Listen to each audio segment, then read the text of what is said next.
Hey Ryan, this is Truman. Just wanted to give you a few comments on your closing argument.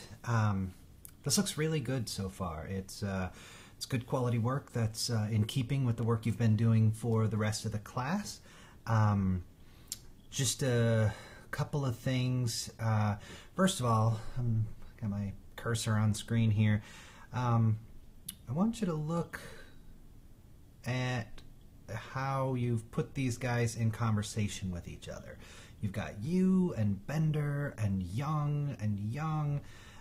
You just do a really nice job of going back and forth. Here you've got Reich and you've got Bielo and you've got Bender down here. It's just some good work. It's exactly what I was hoping that you would do. Now in this paragraph, it's a little less effective. You only really cover Young, and I think that might be because you feel like this paragraph here is a bit functions like your conclusion, which really is one of the only things that I think that you could use some more work on. What I'm going to recommend is that you take this large last paragraph here and don't think of it as a conclusion. Think of it as more of a conversation. Try to bring some of the other authors that you've been writing about into the paragraph, little pieces of quotes from each of them and whatnot. And then I want you to think about an introduction and a conclusion.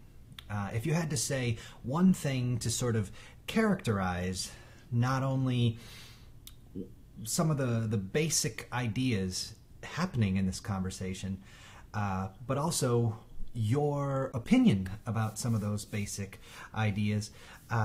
That's really what should be happening in your introduction and your conclusion. So that's one thing. The other thing is when, well, there's a couple more things. So your introduction and conclusion, you need a little work on those.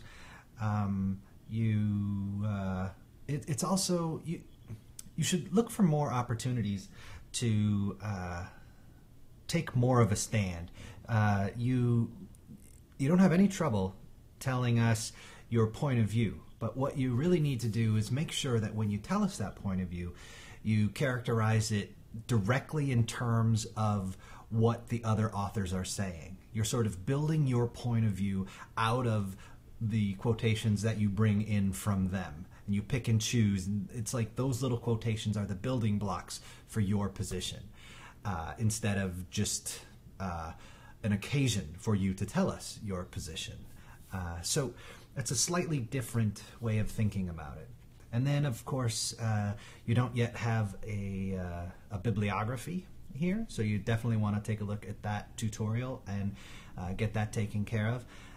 And you also want to take a look at your in-text citations. There's a tutorial for that as well. The one thing you don't have in here are dates. So you want to take a close look. Remember, you always need the author's name, the date, and the page number. So keep that in mind. Take a look at that mini tutorial. So that's it. Introduction and conclusion. Figure out how to build your own position out of the quotations that you bring in, and look at some of that APA formatting stuff. I know that might be a lot, but I really want you to succeed and have a good grade on this. So I look forward to reading your revision. Thanks.